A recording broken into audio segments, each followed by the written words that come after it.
Hi friends, welcome to Harmony Hills Home and Garden. I'm Jenny and we're gardening here in Baltimore, Maryland, Zone 7.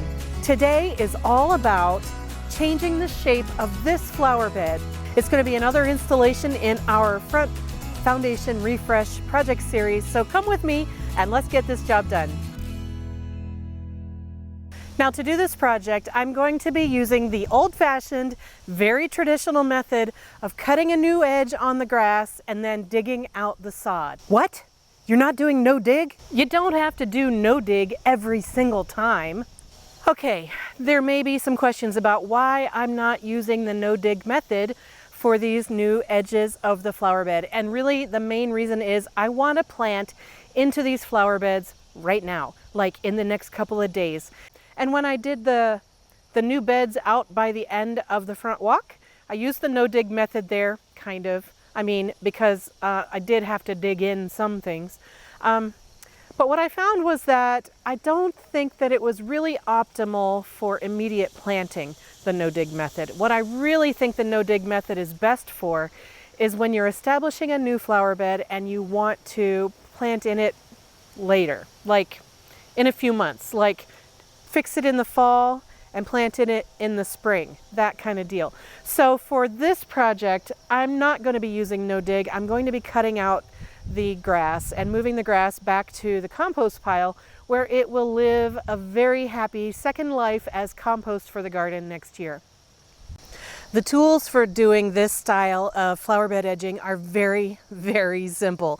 First, I'm going to use this Half Moon spade to cut the edges of the grass. And then I'm going to use my short-handled spade, just my regular garden spade, to dig out the sod. Now you could use a flat shovel here, a trenching shovel. There's a couple of different things you could use, but I like this one because it has this great handle on the end that I get to use for force and power as I'm using it. I need something to put my sod into, so I'm going to use this bucket and I'm just going to make small trips back to the compost. Otherwise it gets too heavy for me. And then finally, a good pair of gloves. I also have my bug spray, my sunscreen, my trusty hat, my water bottle, and I'll be using a garden hose to lay out and kind of define the new edges before I cut with the Half Moon spade. So that's it. You really don't need a whole lot of tools for this project. You just need lots of energy and a little bit of muscle. Now it did rain yesterday, about 1.5 inches here, so I'm very hopeful that this grass will be nice and moist and easy to pull out as compared to what was out front at the end of that, which was very dry and very difficult.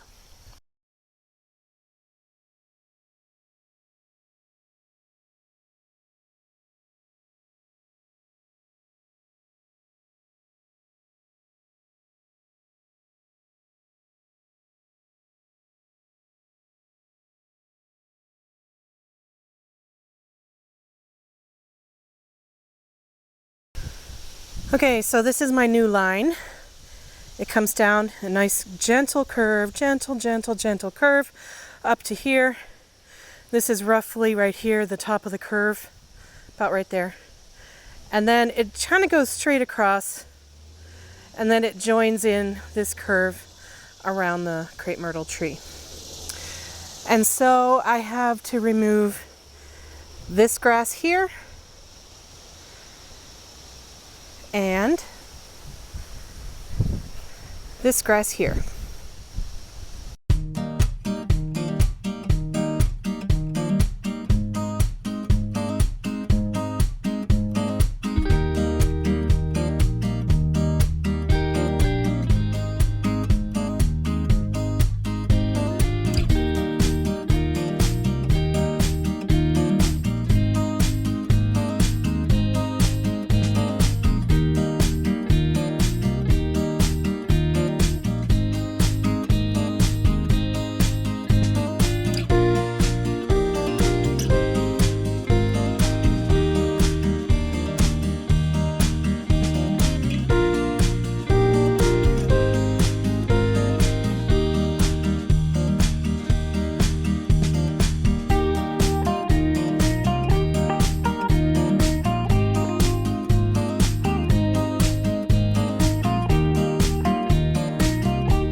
So that wasn't so terrible.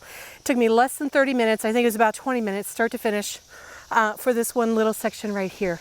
So, you know, I've got another section over there that's maybe half again as big, maybe twice as big, I don't know. So in the space of an hour to an hour and a half, I should be able to get this new lawn edging put into place the way I want it.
It's done, at least on this south side. It took about, I would say, an hour and a half or so to do, and that's because it had rained yesterday, so everything was nice and loose. The soil was very easily workable. And so I'm really, really pleased that this project is done, because now I have the ability to plant some new shrubs in this area, start rearranging shrubs in this area, and I know where my edges are. So that is awesome. I'm going to do the north side of the lawn probably tomorrow, because the sun is out on that side of the lawn already, and I'd like to do it in the morning. Now, the edge of this, my husband is going to be maintaining with the string trimmer when he does the mowing. And so next season, or whenever we put new mulch down here or compost or whatever, we'll make sure that we make a nice cut edge along here, a nice little kind of V-shaped divot in the ground. And so then the mulch and compost can come down into the bottom of that V, and then there can be this nice edge for the grass to come up out of. I hope that makes sense. Thank you so much for joining me today. I hope that you enjoyed what you saw, and I hope you learned something. If you have any suggestions or comments for me, please put them in the comment section down below. Do you do your flower edges like this too? Or do you have another method that you prefer? Let me know, and let's share ideas with each other. Thank you very much. Have a wonderful day, and I will see you again very soon. Bye-bye.